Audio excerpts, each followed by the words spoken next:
Hey, you're listening to Terms of Engagement. This is episode 22. I'm Archon Fung, professor at the Harvard Kennedy School and director of the Ash Center for Democratic Governance and Innovation.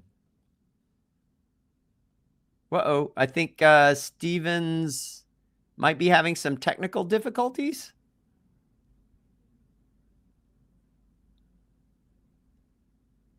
Hello. Uh-oh.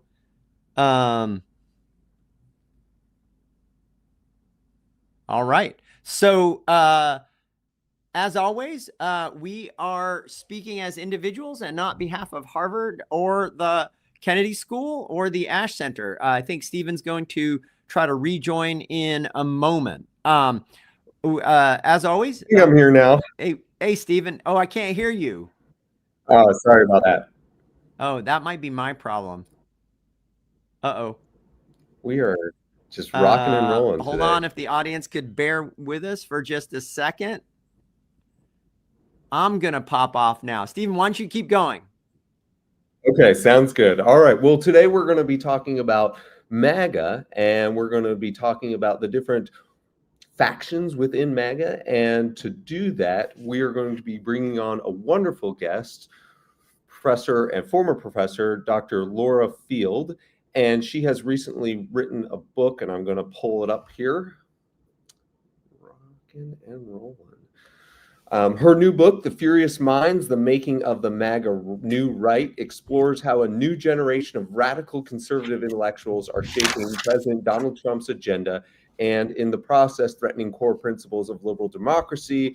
That's a little bit of the take on it. Laura has a BA and MA from the University of Alberta and a PhD in government from the University of Texas at Austin. She is a writer, a political theorist, and an expert on the American right populist movement, and she is based in Washington, D.C. So welcome, Laura. Hi, thank you. Thank you so much for having me. Okay, so we've both read your book, and I guess I would start with, who is the intended audience of this book? Well, that's a great question. It's on the trade side of Princeton, so it was aiming for a general readership. I'm trained as a political theorist, but I tried to kind of write the book in a way that would be broadly appealing or like interesting to people.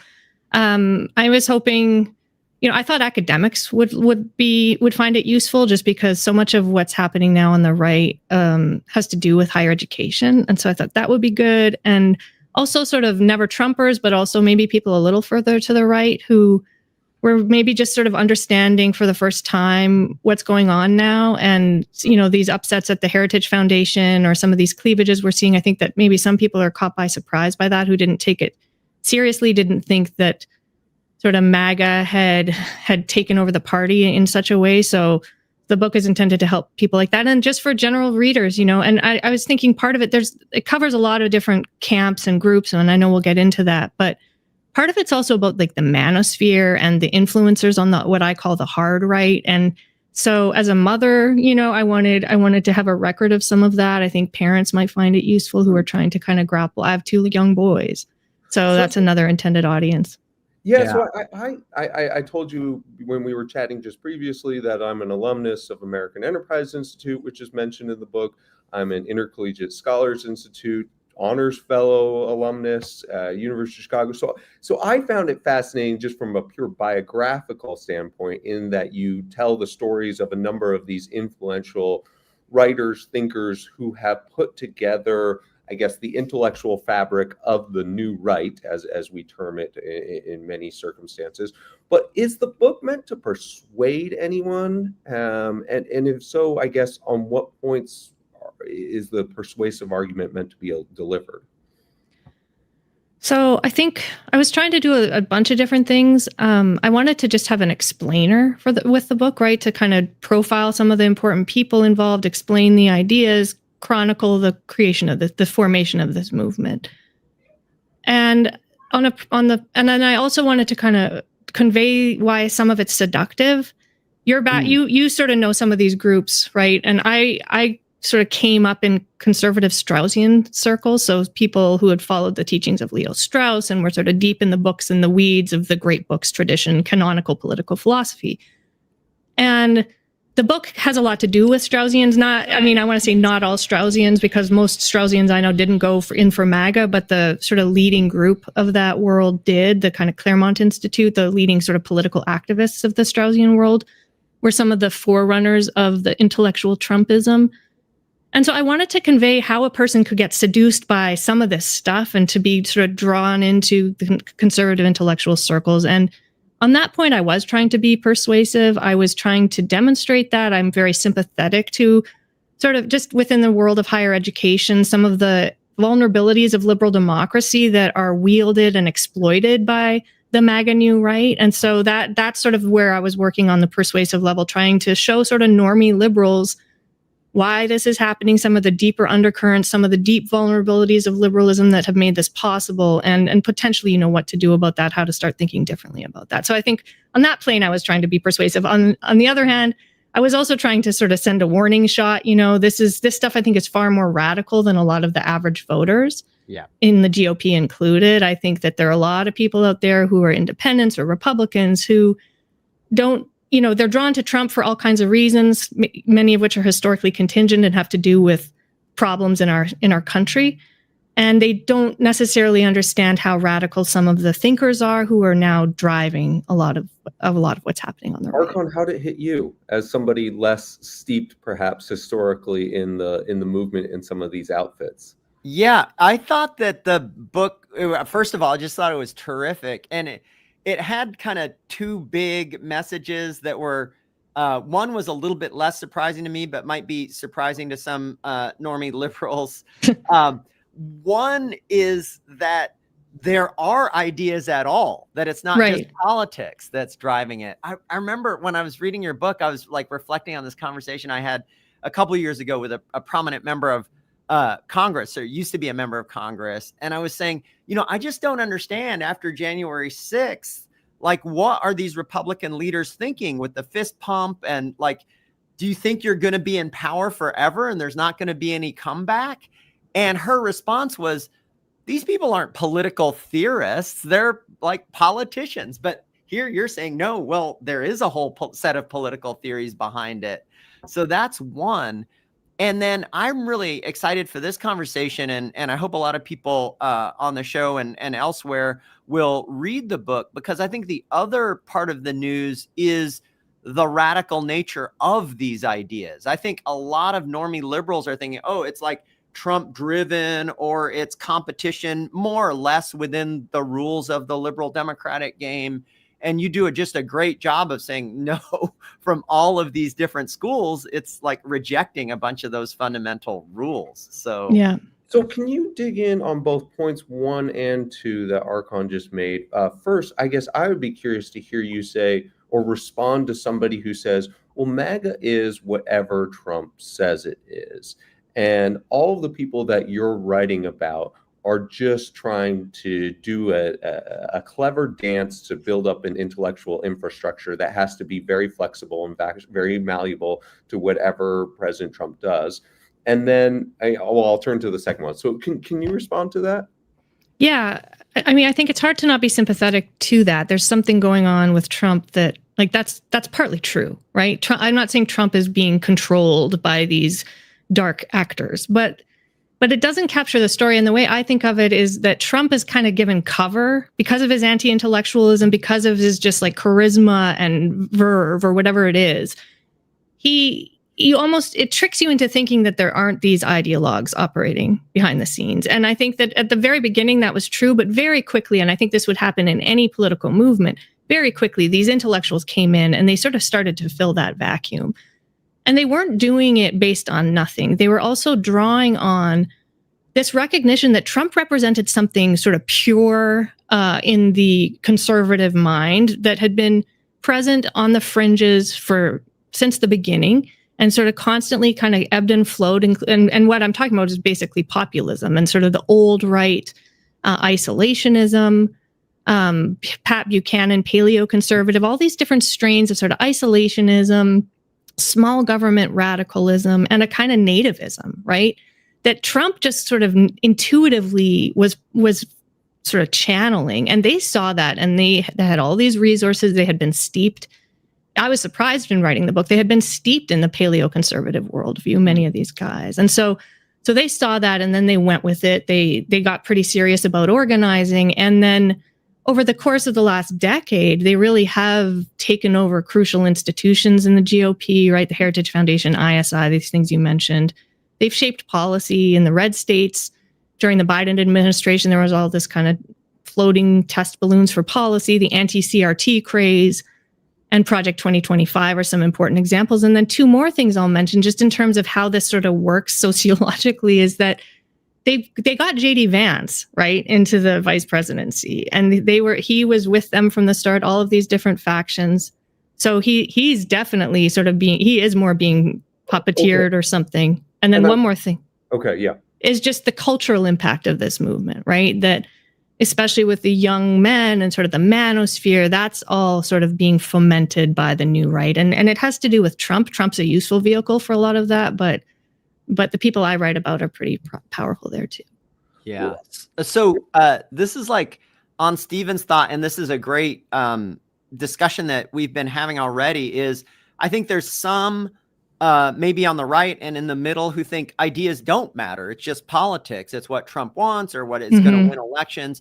And you're making a pretty strong argument that no, ideas really matter culturally, but also policy wise, because a lot of the people holding these ideas are getting to do stuff, whether it's the assault against universities or policy making in other domains. And I think that like the normie liberal is especially vulnerable to the thought that ideas don't matter. As long as we get the pragmatic policy right, why do we care about these political theories, et cetera? We don't need that. And you are both making the other argument, but then also, interestingly, studying a lot of people on the MAGA right. And you call it, or I don't know if you call it or they call it, the ideas first kind of right. So is that phrase your phrase or their phrase, ideas first? That was my phrase. Yeah. Yeah, and it's what seems to me, I mean, I study political philosophy, and I was drawn into these Straussian circles because they take ideas very seriously to the point where it's just basically like philosophers write their books, and from that history it changes, right? I mean, it's almost ridiculous the extent to which some of the people in those Straussian circles just act like ideas are the only thing that matters. And so, but I'm sort of, it's very appealing to academics. It's very appealing to academics. And I really like books. Just wrote a book. Yeah. And I'm susceptible to that. I think that there's some truth to this idea that in certain moments in culture, these books, great books, rhetorically effective books can make a big splash, transform this course of history but they have to be in conversation with reality, right? Like you can't just pull this off. It's not just ideas, but the way I think about the new right, and I think it's not just the MAGA new right, it's sort of American conservatism going back several decades. They've made a concerted effort to make ideas matter. If you think about the modern American conservative movement and, Richard Weaver's ideas have consequences, young people in these circles think about ideas and culture, right? And they talk about politics being downstream from culture. And so there's kind of been a concerted generative effort for many decades to school young people in some of these ideas, form them, and then execute them. And so, I think I was attuned to that mode of thinking. In the book, I tried to draw that out. It seems like these weird people who have gathered together behind Trump, because many of them are very strange, they understood that, and they have pulled off a pretty incredible sort of culture warring coup, if you will, right? They've been deliberate about it. They've done sort of, you think about somebody like Christopher Rufo, who with a very clear intention and explicitly crafted a sort of culture war message about critical race theory that he knew was sort of untrue and just like not the full story, and just went with it because he knew it would be effective. Yeah. And so I think they're testing the limits of ideas first, right? I mean, there's a certain point at which it crumbles. It doesn't hold together. You can't just work on culture war alone if the economy's not going well. At a certain point, that's going to presumably, get back at them, but I think that is sort of the mode in which they think, and they've been quite effective with it. Okay, Yeah. So Sean in the chat says it would be interesting to think what people on the left think, people on the right think, and the right is big, right, including the Bulwark people and the Never Trump people. Those aren't your topics, right? That's not who you're studying. So Colette, if you could throw up that first figure from Laura's book. This is who Laura is talking about and who we're talking about today, very specifically, right? This is like who you characterize and draw your circle around as the new MAGA right. And I just kept going back to this figure. It was like enormously interesting that national conservatives are not the same as the Claremonters, or not the same as the post-liberals, who it's easiest for me to engage with and think about because they're academics. And then there's this hard right underbelly as well. So that's it's just like important for people to have a scan of what at least the who is. Yeah, that's sort of a good smattering of some of the people I profile. There's a proper cast of characters at the beginning of the book too, where, like a dramatis persona, where you can see the full cast. Device. Yeah. And I wanted to make sure that we got to like the substance of some of these ideas before too long. And I was particularly interested in two topics. Like, one, what some of these folks think about democracy and why some of them reject the democratic proposition, that the government should be the people who get to win the most votes and win elections. And then also a second basic pillar of at least what I've taken for granted to be part of American democracy for at least the last 50 years or 60 years is that we're in a multicultural democracy, like who's in and who's out. Yeah. So maybe the first one first, because I think a lot of some people in our audience might be surprised that some of the ideas themselves, not just the political practices, but the ideas reject the democratic proposition. Yeah. So one of those groups is, I could go through the different groups, but I think it's also just sort of on a generic level with all of them that kind of fits into what scholars talk about when they talk about right-wing populism, where there's a kind of rejection of pluralism and moral pluralism and cultural pluralism in favor of one sort of hegemonic group that is considered the sort of real nation. And I think that the people I write about fit pretty tidily into that. Another useful framework is I work at a place part-time called the Illiberalism Studies Program. And so there's this new theorizing about illiberalism. And it's a bit of a mouthful, but I think it's useful because it's talking about countries that have experienced liberalism, and then there's a substantive backlash.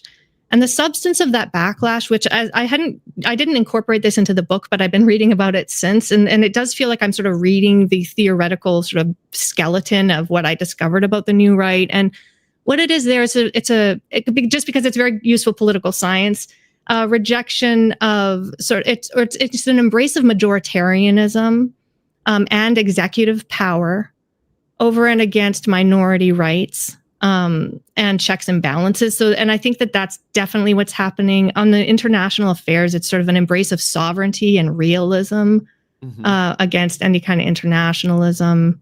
And it's a very transactional kind of foreign policy. And then there is also just this embrace of sort of cultural homogeneity. And that's true across all the people I write about, right? It's anti-pluralistic and it's also in favor of sort of respecting traditional hierarchies and recovering those traditional social hierarchies. So, that's a little bit abstract, but I think it does sort of just fit with all the different groups I write about, perhaps with the exception of the hard right, which is what I sort of my catch-all term for the people who use more violent rhetoric, who are more just sort of burn it all down, let's destroy it, or maybe even Curtis Yarvin's kind of the upper tier of that, who wants to install a new CEO. And so I'd say generally they're anti-democratic. There's different gradations of how this works, but they're really but that doesn't mean they're against democracy in the sense that everybody across the society would have an equal vote, but they're quite happy to use majoritarian means and the strong executive to enforce their own understanding. So majoritarianism is a big part of how they want to wield power, and most of them would not admit that they want to just sort of undermine democratic systems. Laura, two questions. The first is, I lived in this movement for a long time, earlier iterations of this movement. I know a lot of the people you name in the book. I've seen the humanity of a lot of the people you named in the book. Did anything in this project make you more sympathetic to the ideas or the movement while researching this? Yeah, but I mean, I think in researching it and just unpacking the historical reasons for the dissatisfaction of ordinary people, going from 9/11, the wars in the Middle East, financial crisis, those things I think affect. I lived through all of that. I can understand the resentments, and frankly, by the time Trump 2.0 came around, I was so frustrated with the Democrats and sort of the feckless leadership that I felt like, okay, I get it now. I get why people are voting for this guy.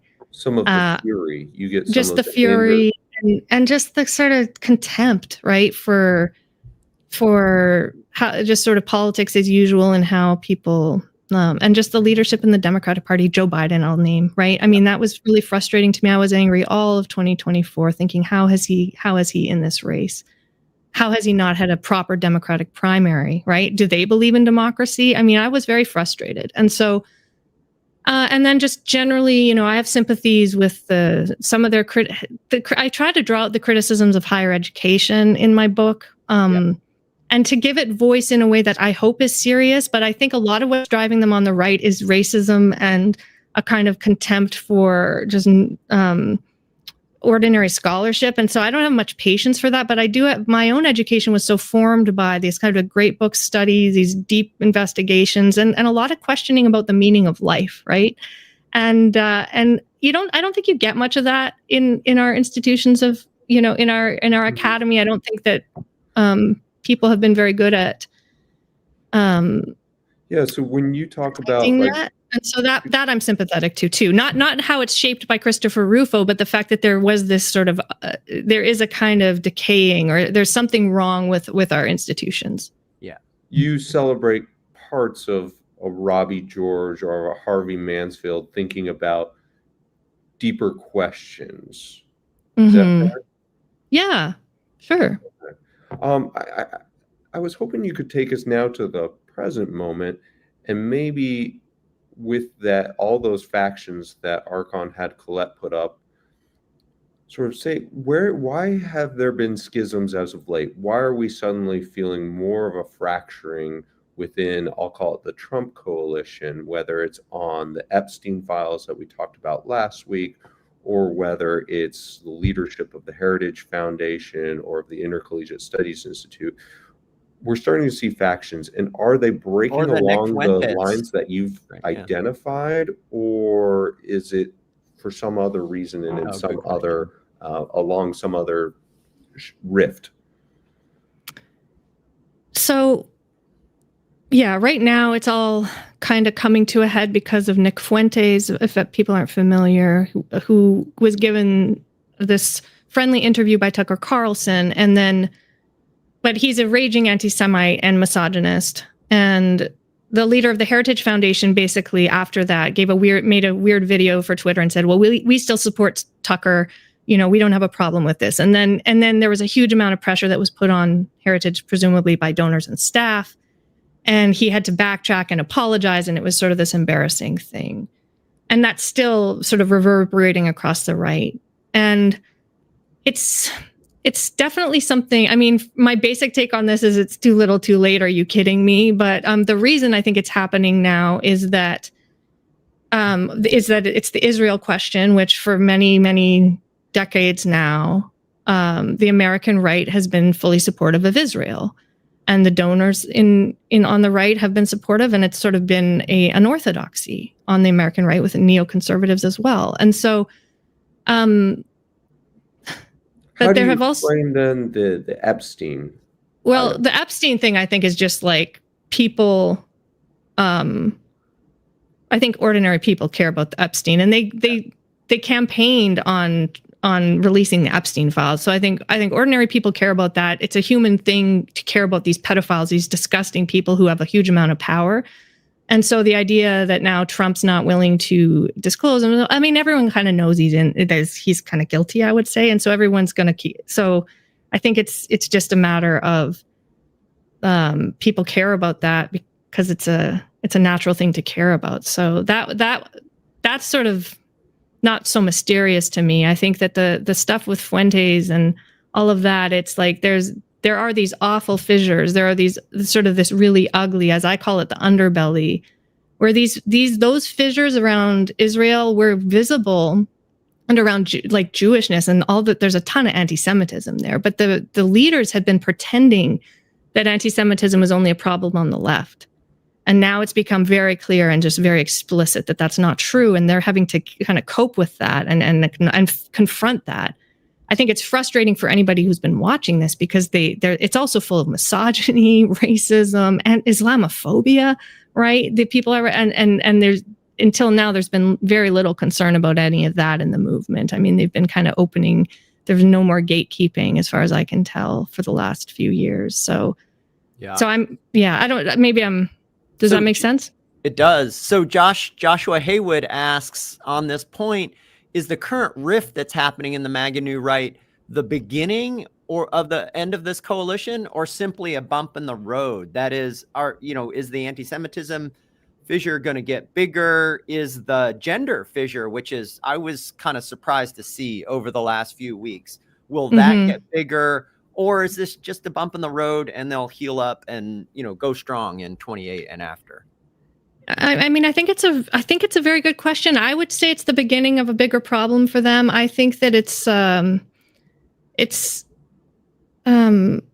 I don't think it's going to be easy for them to recover from this. I think that the anti-Semites on the far right are actually hardcore anti-Semites. And so there's a lot of people who actually care about this and are, they're not going to let go of it anytime soon. And so they're constantly testing J.D. Vance in particular to see, okay, is he going to excommunicate us? Is he ever going to take on that role of this, supposedly like Buckley keeping these fringes out? Is he ever going to draw a line? And he doesn't seem at all willing to. And he's in this bind now. I don't know how, because I think that group is growing and it's very big.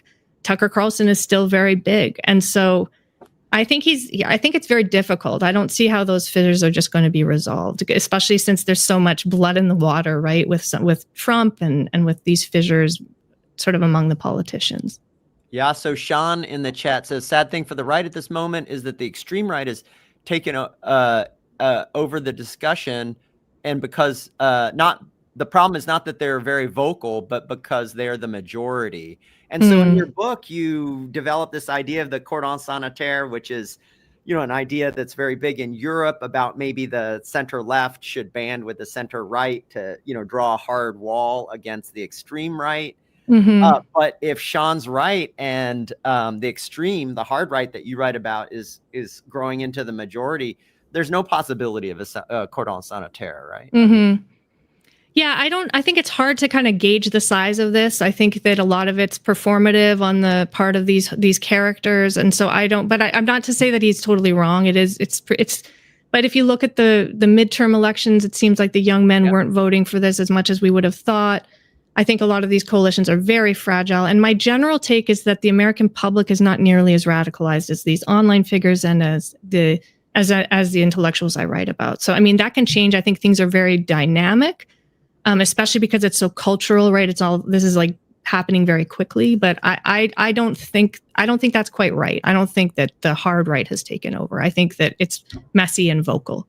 Can I ask a question that's been nagging at me for some time?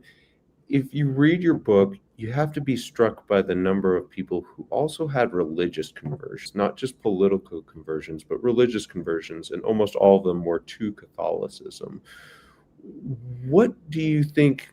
Did you make anything of that it's the type of person who is more likely to convert later in life to a different religion or Catholicism, who is likely to be part of this? Or is that just I'm reading too much into a few data points? But that's J.D. Vance, that's Adrian Vermeule, and I think like one or two others in the book. I mean, I think that cradle Catholics read a lot into this, and they have sort of thoughts about these conversions and how it's like the zealotry and the kind of drama that accompanies some of these conversions and the sort of full on dedication. That's not something I certainly have noted it, but I don't know exactly what to make of it, except for that.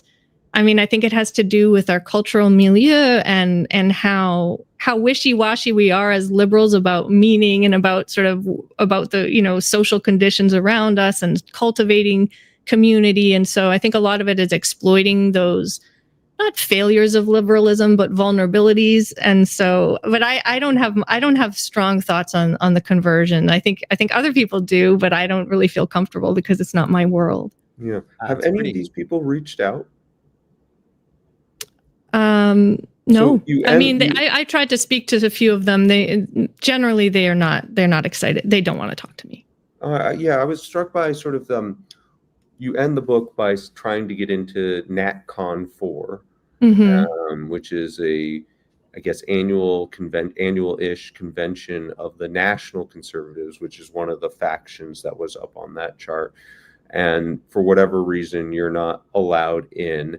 And I wonder how much this would change, or your writing would change, if it was a dialogue rather than, I think most of your book comes from having read a ton of their stuff, articles, tweets, listened to their speeches. But do you have any sense of that's too broad a question, but do you think that they would push back on your characterization, or do you think they would say, yeah, you got it about right, and that is what we are trying to achieve here?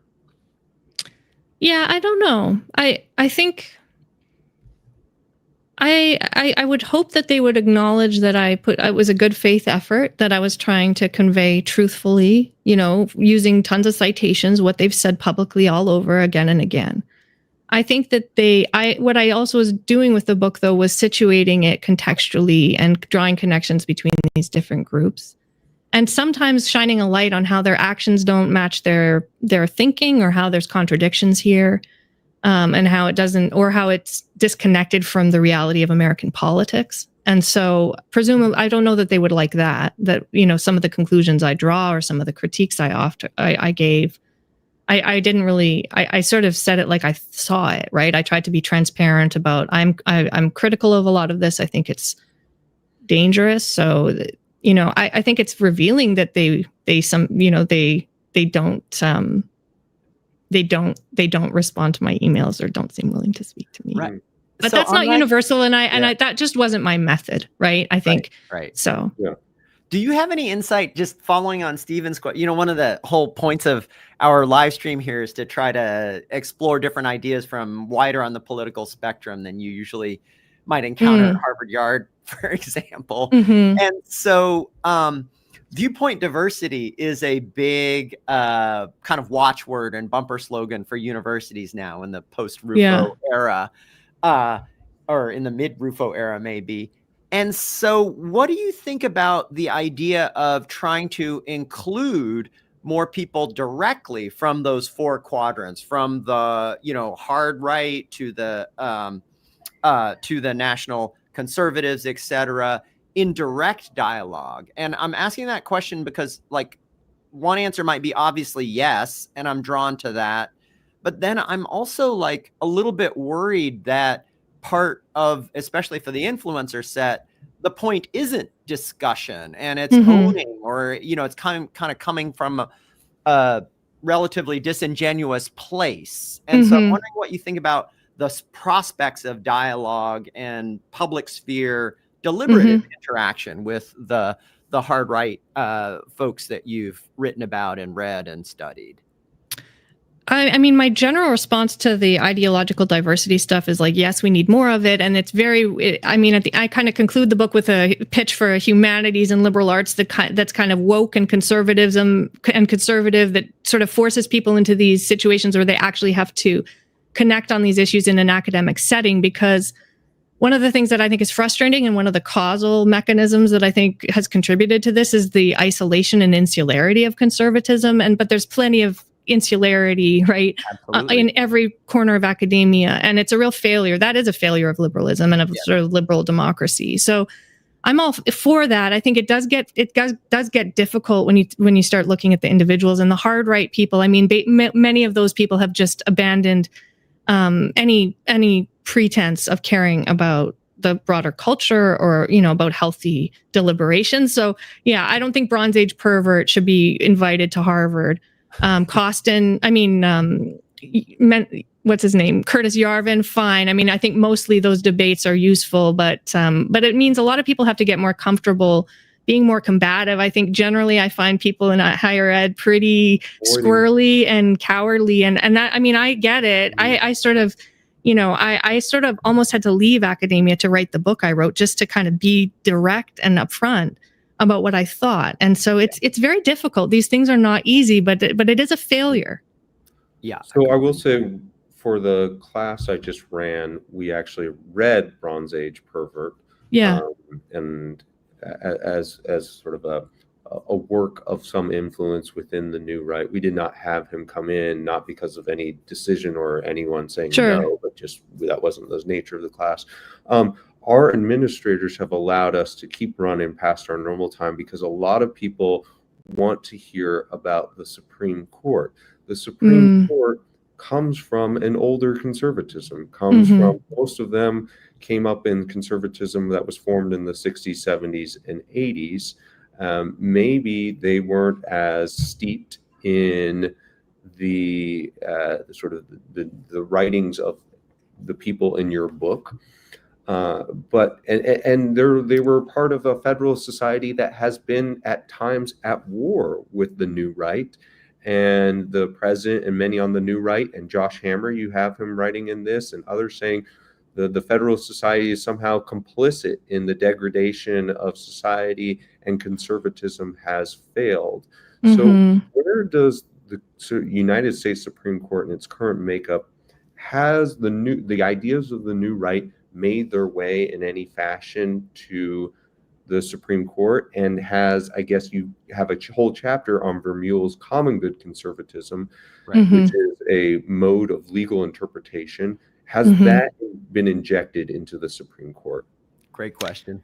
Yeah. So I'm a little weak-kneed on this question myself. My take on this, and this is, I think, controversial, and I don't feel like 100% on it, but I don't think that the Supreme Court, there are 6 Catholics, conservative Catholics. I don't think that they are, I think with a couple exceptions, these are not New Right.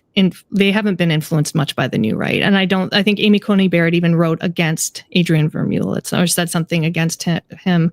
So I think that I think they're a little clueless. I think that they are a little unsure about how they're sort of in over their heads with the Trump administration and this incredible flagrant disregard for the rule of law.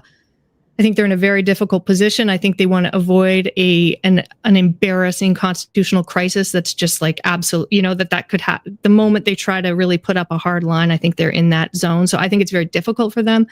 I think 2 of them are pretty far gone. And so I think that there are dangers there. I think that there's all kinds of precedents that could be used in Vermeule's book is not irrelevant. I think he's hugely influential on the right with young people in ways that we don't really see or understand. He seems very online, and I've heard that he's very responsive to young people so I think, I'm not saying that he's not important, but I don't think that the Supreme Court justices are eager to institute his version of constitutional jurisprudence, right? Which is to replace originalism. So that's my take. I don't know if I'm right about that.